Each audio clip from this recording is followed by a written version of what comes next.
अस्सलाम वालेकुम जनाब, उम्मीद करता हूँ आप सब लोग खैरियत से होंगे जनाब। तो जैसा कि आप लोगों को पता है कि ये मेरा चैनल व्लॉग के बारे में है, तो मैं आपको आज थोड़ी सी मालूमात दूंगा ज़िला उकाड़ा के बारे में।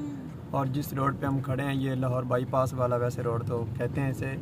तो ये आप लोग जो ऊपर देख रहे हैं ये नया पुल है, तकरीबन इसे तमीर हुए तकरीबन 2 से 2.5 साल हो चुके हैं।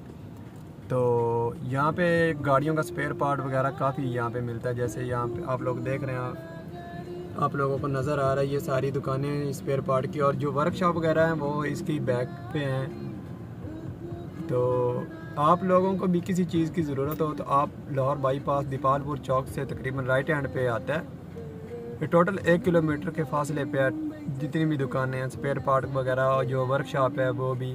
तो सामने आप लोग देख रहे हैं वो पेट्रोल पंप है शेल वालों का, तो वहाँ से आप अपनी गाड़ियों मोटरसाइकिल रिक्शों में पेट्रोल भी डलवा सकते हैं।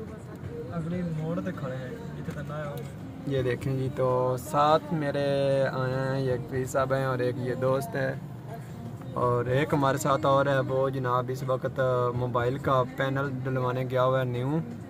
तो हमारे पास बड़ी गाड़ी है इस वक्त, गाड़ी का जो पेट्रोल है वो भी बस एंड पे ही है। तो गाड़ी जो स्टार्ट खड़ी है आप लोग देख रहे हैं, तो इसकी रेस 1 पॉइंट पे है। तो 295 हम सॉन्ग सुन रहे हैं गाड़ी में बैठ के। तो एसी चला हुआ है, यहाँ पे मुझे सर्दी लग रही है। तो इधर से रिक्शे वगैरह गुजर रहे हैं, आप लोग देखें बस वगैरह जा रही है देखें। तो इसलिए मुझे इस सॉन्ग बंद करना पड़ा क्योंकि कहते हैं कि कॉपीराइट का ऑप्शन आ जाता है, तो इसलिए मैंने बंद कर दिया है। सो हाइट वाला गाना चल चुका है इस वक्त।